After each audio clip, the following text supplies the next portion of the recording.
Hey, this is Russ. Yeah, today is the day after Halloween.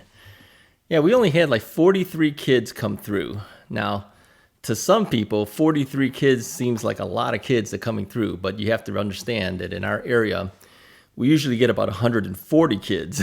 So what happened? Well, it snowed. It was just flurries, but some of it did stick on the ground.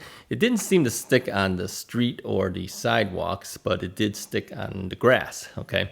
And then the weather was, I think it said it was 34 degrees Fahrenheit. So you're talking 1 degree shy of freezing temperature.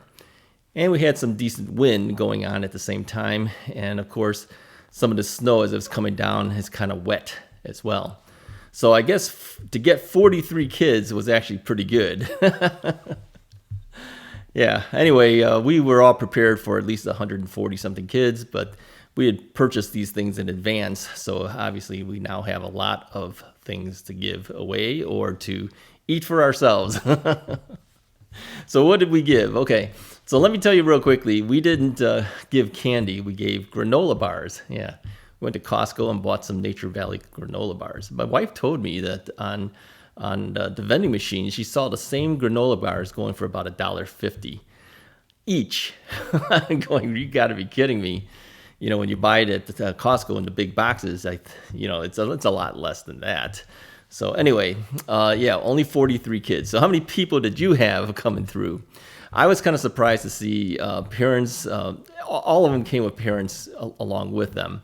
But I was surprised to see some parents who had baby carriages with babies inside them. They're pushing them in this cold weather. Come on. I mean, I was like, you're freezing the kid just to get some candy for the other kids. Yeah, it's a little much. Other parents decided to drive their car as the kids went down the street. Okay, so the parents stayed warm. The kids are freezing out there trying to get their candies. All right, so let's get on to the meat of things. I just wanted to at least give you an update on that. So this weekend, we are expecting weather at around 50 degrees, 55 degrees, something like that. So will I be going out? If I'm able, I will. But I do feel a little bit under the weather right now. So if I don't feel perfectly well by the time that temperature hits, I may not be able to get out there. So yeah, it's one thing or the other that ends up stopping you from going. It's been a tough year, I'm telling you. All right, so today I wanted to talk a little bit about skating the law, all right? And I've noticed this tends to be a trend on the e-bike world. So keep in mind that, when I first started with my e-bikes, it was probably around 3 years or so ago. And I've been looking at the bikes and stuff about 4 years. Finally got my e-bike about a year later. So I've been riding for 3 years. Now, if you think about the time period then, okay, 3 to 4 years ago, it was pretty well known about things like bicycle classifications, maximum motor wattages, and the like. And so a lot of the bikes being sold tried to stay within the law. So let's cover real quickly the classification again and also what the law basically states. And again, I don't have this down to a science, but this is my understanding of it, okay? So there's Class 1, Class 2, and Class 3 bikes. Class 1 bikes can assist you up to 20 miles per hour. There is no throttle. You have to pedal in order to make this go, and the motor will assist up to 20 miles per hour. Now, can you go faster than 20 miles per hour? Of course, but the motor is not going to help you past 20 miles per hour. So it just kind of cuts off. And then if you pump hard and hard, you can get past 20 miles per hour, okay? Many people do. So then you have a Class 2 bike, which many bikes are. And this is the same as a Class 1 bike, but it does have a throttle. So if you're tired and you don't want to pedal at all, you can throttle it to 20 miles per hour of assist, okay? And the throttle will not go past 20 miles per hour, and the pedal assist will not go past 20 miles per hour with assisting. But again, if you pedal hard, you can go faster, okay? And then finally, there's Class 3, which is like a Class 2 bike, okay, in the sense that it does have a throttle. It will assist up to 20 miles per hour, either with the pedal assist or with the throttle, but then it stops assisting you in terms of the throttle, but the pedal assist will continue to assist you up to 28 miles per hour. Now, if you can go past 28 miles per hour on your own accord, that's fine, okay? But the motor will stop assisting past 28, and the throttle will stop assisting at 20 miles per hour, okay? Now, that's what the law states. And it also states that the motors should not be more than 750 watts, okay? Now, if I look like I'm getting brighter, it's because I'm not using external lighting. I'm just using the lights coming through the windows, and I'm noticing that the sun is coming out, so all of a sudden this room has gotten extremely bright. So anyway, here's my issue with some of these things. Now, as we know, many of the bikes that have throttles, and if it's considered a class 3 bike where the motor will assist you to 28 miles per hour if you pedal, many of them will also assist you to 28 miles per hour if you throttle, okay? Now, the law states for class 3 that the assistance of the throttle should not go past 20 miles per hour. But as we know, many of the bikes go to 28 if you throttle. I have quite a few bikes that will do that, okay? So it's skating the law, all right? Now, the other thing that I've noticed too is that some of the bikes today are 750 watts, but the peak power goes past 750 watts. Many of them go into the 1,000, 1,200, and more, all right? So are we actually going past what the law states that these bikes should be sold at? And what's going to happen down the road? Are we all going to get in trouble for having bikes that have more power than the law allows? Or is it going to continue to do this? So this is something I think we need to start thinking about. Is this something that that is going to have manufacturers backing away, or are they just going to disregard everything that the law states that their bikes should be? Okay. And another thing too that I noticed, in the state of New York, they're asking for UL approved batteries before you can even sell them in the state of New York, because they've had so many battery fires. So these are some things that I think we really all have to start thinking about. What's going to happen in the future? And our manufacturers just saying, we don't really care. We're going to make what we want to make and do it. All right. So it's something that's on my mind. It's been on my mind for a while. Personally, I like having a bike that can throttle to 28 miles per hour, and I use it all the time. All right. Many of my bikes do it. And as you know, I don't usually throttle when I'm on camera. I don't usually pedal when I'm on camera. I usually throttle when I'm on camera so that I don't sound so winded. And really, sometimes you have heard me do that. People have always called me out for it when they hear me, because I'm kind of out of breath as I'm talking and riding. So I decided long ago, I'm just going to throttle it as I'm talking while I'm on the bike. And then on my way home, I will try to pedal as much as I can do, and if I'm too tired, then I will throttle again anyway. So I use the throttle a lot, all right? And to tell you the truth, if the throttle only gave me 20 miles per hour, I would really miss it, because I do need to have that throttle go to 28 miles per hour, especially if I'm riding on streets that have cars zipping past me at 35, 40, 45 miles an hour. I kind of want to keep up with traffic. The slower you are, the more you actually have a chance of getting hit, in my opinion. If you're kind of up in the speed of the traffic, you don't usually have that problem. So I don't mind going past that 20 mile per hour throttle ruling. But yeah, technically we're going against the law. Now, another thing too, as we all know, we've talked many times about the thing about the stopping at stop signs or not stopping at stop signs. And as you know, I usually don't stop at stop signs. I will slow down at stop signs, and you can usually tell. You can hear it because my motor on my bike, and also the noise of the tires on the street. Usually you hear it slowing down, and then I'll look around, although you may not see it on the camera because the camera doesn't face me, it faces forward. I'll look around and there's nobody there, there's no cars, there's no people there. I'll just keep going, okay? Now, I have already talked to one law enforcement officer in the past, and I asked them, would you ticket me if you saw me do this. And he said, no, I wouldn't. And that's only because he's a motorcycle cop, okay? So he kind of knows that totally stopping on a bike, especially with me having my saddle so far up and high, I literally have to step off of the bike in order to stop. He says that actually is a little more dangerous for you than it is for you to slow down, take a look around, and if nothing's happening, just keep going, okay? But he said, I can't guarantee that this is what other law enforcement officers would do. So it's really police discretion at that point. For him, he understands because he rides a motorcycle, he understands stopping and how that could be a problem for bicyclists who use full extension of their pedal stroke, which I do.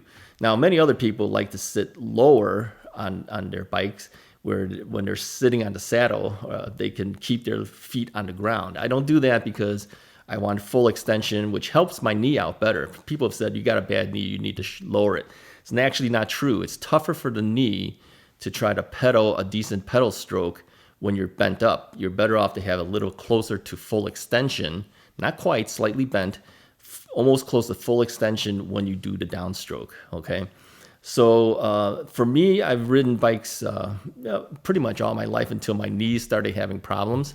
And I've always found that having a full pedal stroke was more efficient in pedaling, okay? Today, because we have throttles, we may not necessarily need that, but I try to use my bike to help keep my knees moving. And so that full extension is actually better for me. And I encourage people to do that. But I know a lot of people don't. They tend to have it really low, in which case, then I guess it really doesn't matter at that point.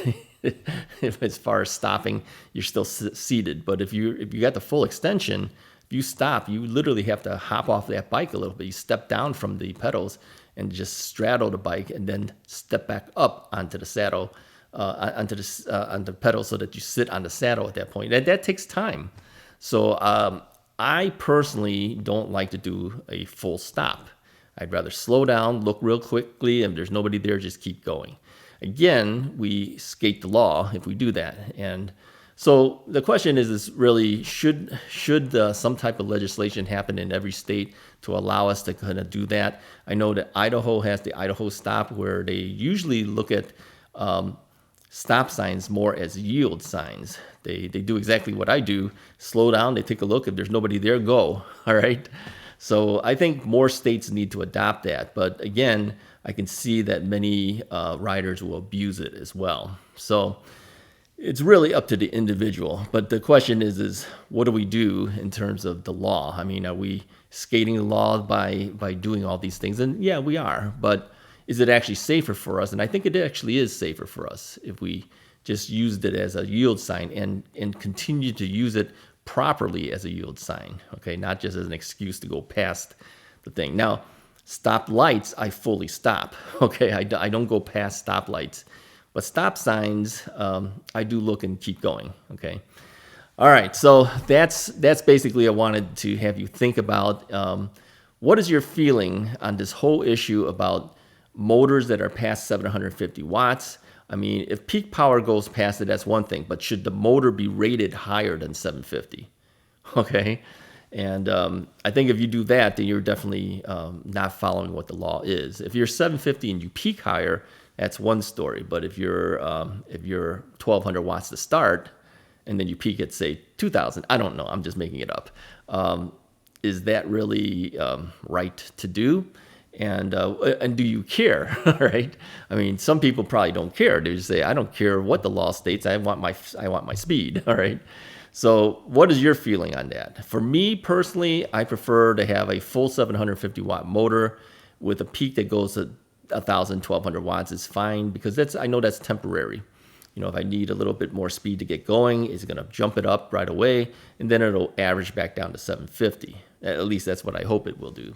So, so again, people could say, well, that's not quite the law. I know that when I first got my first bike, it was a Rad Power Bikes Rad Rover 5, and a lot of people said that really is a 750 watt peak, and that the motor maybe even 500 watts because it's a smaller motor in there. So others have said that no, that's truly 750 watt, but I do know on their meter it never passed 750. okay?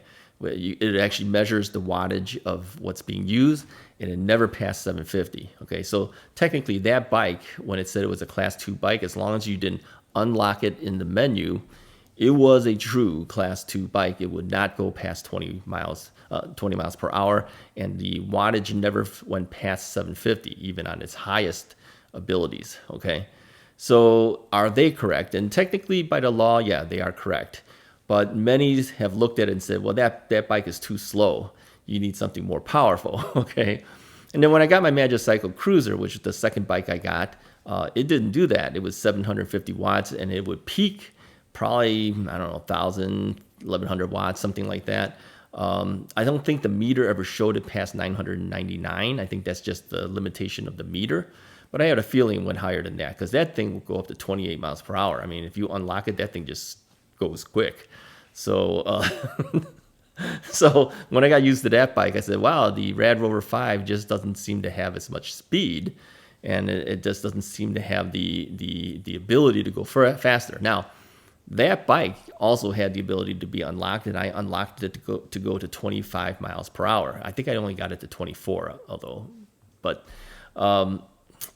so if you do that, again, you skate the law. Even though the bike came to you at 20 miles per hour, you took it and pushed it past to 25, all right? And when I sold that bike off to the current owner of the bike, I told him that I unlocked it and it will go up to about 24, 25 miles an hour, okay? So, and I think he was happy that it did it. So a lot of us seem to want more than that 20 miles per hour. And I think after you get used to riding it, you do want more. I mean, to me, I feel like I'm crawling if I'm doing 15 to 20. Anything past that, I feel like I'm at least moving at a normal pace. So really, think a little bit about it. Put a comment in the comment section. Tell me what you think you would like to do. Are you okay going past that 20 miles per hour, past what the law states you should do? Or are you one that will stick with the 20 mile per hour rating, pure class 1, pure class 2, pure class 3 ratings, okay? Are you one that wants that? Put a comment below, let me know. All right. Hey, if you like this video, go ahead and hit the like button. Hit the subscribe button too. We are just shy of about 100 subscribers to hitting 17,000 subscribers. I appreciate each and every one of you guys for helping me out to do that. I think we will finish the year a little over 17,000 subscribers. I know that things slow down a little bit during the winter months for us, but hitting around 17,000 subscribers this year, I think that's a good achievement. Anyways, thank you so much. I'll see you guys next time.